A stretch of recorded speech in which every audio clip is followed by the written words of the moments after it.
Hello friends, வணக்கம். இன்னைக்கு தீப்ஸ் தமிழ் கிச்சன்ல நம்ம பார்க்க போற recipe restaurant style chicken 65. So இதை எப்படி செய்யறதுன்னு பார்க்கலாம். இதுக்கு தேவையான பொருட்கள் என்னன்னு பாருங்க.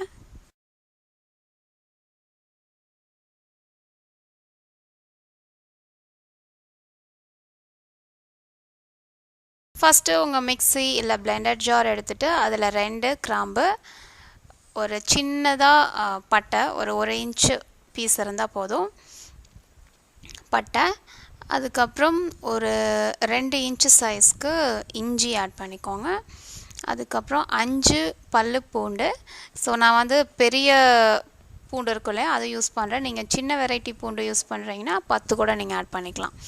அதுக்கப்புறம் ஒரு 2 கொத்து கருவேப்பிலை, 2 tablespoon Kashmiri red chilli powder. So நீங்கள் Kashmiri red chilli powder use பண்ணிங்கன்னா ஃபுட் கலரே ஆட் பண்ண தேவையில்லை, அதுவே நல்லா கலராக இருக்கும். அதுக்கப்புறம் தேவையான அளவு உப்பு,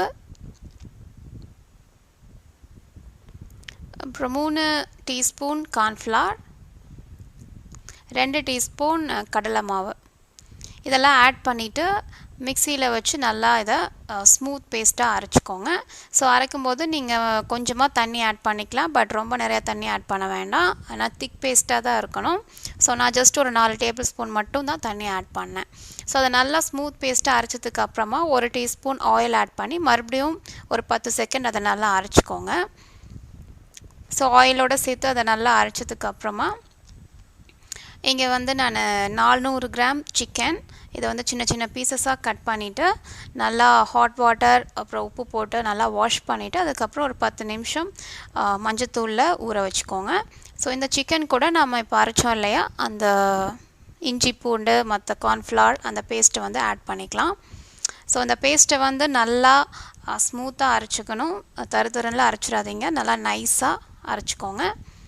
ஸோ அதே மாதிரி தண்ணி வந்து ரொம்ப நிறையா ஆட் பண்ணாதீங்க, இந்த மாதிரி திக்காக இருக்கணும். ஸோ அதை வந்து நல்லா சிக்கன் பீசஸ் கூட மிக்ஸ் பண்ணிக்கோங்க. நல்லா மிக்ஸ் பண்ணிவிட்டு இதை வந்து கவர் பண்ணி இப்போ ஃப்ரிட்ஜில் வச்சிடலாம். ஸோ ஃப்ரிட்ஜில் வந்து அட்லீஸ்ட் 1 ஹவராவது வச்சுருக்கணும். அப்போ தான் உங்கள் சிக்கன் வந்து ஃப்ரை பண்ணதுக்கப்புறம் நல்லா ஜூஸியாக இருக்கும். அதே சமயம் அந்த மசாலா பவுடர் எல்லாம் இந்த சிக்கனில் இறங்கி உங்களுக்கு டேஸ்ட் வந்து நல்லாயிருக்கும். ஸோ அட்லீஸ்ட் 1 ஹவர், 1 ஹவருக்கு மேலே நீங்கள் 3 to 4 ஹவர்ஸ் கூட வச்சுருக்கலாம், ஒன்றும் ப்ராப்ளம் இல்லை. ஸோ இதை வந்து நான் ஃப்ரிட்ஜில் இப்போ ஒரு 1 ஹவர் வைக்க போகிறேன், 1 மணி நேரம் வைக்க போகிறேன். ஸோ இப்போ வந்து 1 மணி நேரம் ஆயிடுச்சுங்க. நம்ம சிக்கன் வந்து 1 மணி நேரம் நல்லா ஊறிடுச்சு. இப்போ வந்து இதை ஃப்ரை பண்ணலாம். இங்கே வந்து நான் ஆல்ரெடி ஆயில் கடாயில் சூடாக வச்சுருக்கேன். ஸோ ஜஸ்ட்டு நீங்கள் இந்த சிக்கன் பீசஸை ஆயில் ஆட் பண்ணுறதுக்கு முன்னாடி ஒரே ஒரு சின்ன ஸ்டெப் பண்ணணும். அதாவது நம்ம முட்டை இருக்குது இல்லையா, அந்த முட்டையோட வெள்ளைக்கரு மட்டும் எடுத்துக்கோங்க. ஒரு முட்டையோட வெள்ளைக்கரு எடுத்துகிட்டு அதில் வந்து பாதி வெள்ளைக்கரு மட்டும் ஆட் பண்ணிக்கோங்க, எல்லாமே ஆட் பண்ண தேவையில்லை. ஒரு முட்டையோட வெள்ளைக்கரில் பாதி மட்டும் ஆட் பண்ணிக்கோங்க, மஞ்சக்கரு தேவையில்லை. ஸோ வெள்ளைக்கரு மட்டும் ஆட் பண்ணிவிட்டு இதை வந்து நல்லா மிக்ஸ் பண்ணிக்கோங்க இந்த சிக்கன் பீசஸ் கூட. இது எதுக்குன்னா உங்களுக்கு சிக்கன் வந்து நல்லா கிறிஸ்பியாக இருக்கும். அதே சமயம் இந்த எக் ஒயிட் வந்து அந்த சிக்கன் பீசஸை நல்லா கோட் பண்ணிவிடும் மசாலா பேஸ்ட் வச்சு. ஸோ அப்போ வந்து உங்களுக்கு ஃப்ரை பண்ணிங்கன்னா அந்த மசாலாலாம் வந்து பிரிஞ்சு போகாமல் நல்லா அது கூட ஒட்டியிருக்கும். ஸோ இந்த மாதிரி எக் ஒயிட் ஆட் பண்ணிவிட்டு அதை நல்லா மிக்ஸ் பண்ணிக்கோங்க. ஸோ மிக்ஸ் பண்ணிவிட்டு இப்போ வந்து நம்ம ஃப்ரை பண்ணலாம். ஸோ ஆல்ரெடி நான் ஒரு பேட்ச் போட்டு ஃப்ரை பண்ணியாச்சு. இப்போ நெக்ஸ்ட் பேட்ச் ஆட் பண்ணுறேன். ஸோ கேர்ஃபுல்லாக ஒவ்வொரு பீசஸாக எடுத்து ஆயிலில் ஆட் பண்ணிக்கோங்க.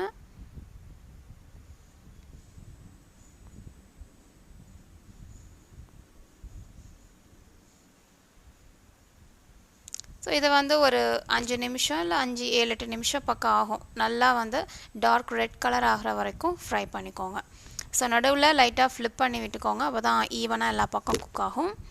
ஸோ இந்த மாதிரி நல்லா டார்க் ரெட் கலர் ஆனதுக்கப்புறமா நீங்கள் வந்து இதை ஒரு பேப்பர் டவலுக்கு ட்ரான்ஸ்ஃபர் பண்ணிவிட்டு நீங்கள் வந்து இதை சாப்பிட்லாம்.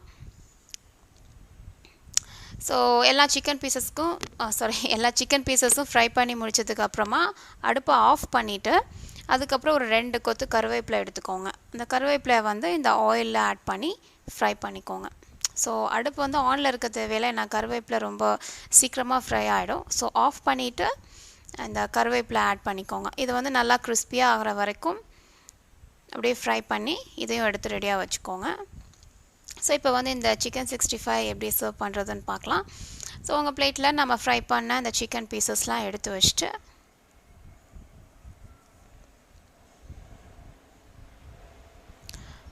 ஸோ அதுக்கும் மேலே நம்ம ஃப்ரை பண்ண கருவேப்பிலையும் ஆட் பண்ணிக்கலாம். ஸோ ஆட் பண்ணிவிட்டு நல்லா தின்னாக ஸ்லைஸ் பண்ண ஆனியன் அப்புறம் லெமன் பீசஸோட இதை வந்து நீங்கள் சர்வ் பண்ணலாம். ஸோ உங்களுக்கு ஏதாவது கெஸ்ட் வீட்டுக்கு வராங்க, இல்லை வந்து வீக்கெண்ட் டைமில் ஏதாவது ஸ்பெஷலாக ஈவினிங் ஸ்நாக்ஸ் செய்யணும்னு நினச்சிங்கன்னா இந்த ரெசிபி கண்டிப்பாக ட்ரை பண்ணி பாருங்கள். ஸோ இது வந்து ரொம்ப சூப்பராக இருக்கும்னு சொல்ல முடியாது, அதுக்கும் மேலே ரொம்ப ரொம்ப சூப்பராக இருக்கும். ஸோ கண்டிப்பாக ட்ரை பண்ணி பாருங்கள். எப்படி இருந்ததுன்னு உங்களோட ஃபீட்பேக்கை ஷேர் பண்ணுங்கள். மறக்காமல் தீப்ஸ் தமிழ் கிச்சனுக்கு சப்ஸ்கிரைப் பண்ணுங்கள். இந்த வீடியோ உங்களுக்கு பிடிச்சிருந்தா லைக் பட்டனை கிளிக் பண்ணுங்கள். வீடியோ பார்த்ததுக்கு ரொம்ப தேங்க்ஸ். இன்னொரு இன்ட்ரெஸ்டிங்கான வீடியோ ரெசிபியோட உங்களை சந்திக்கிறேன். பாய்.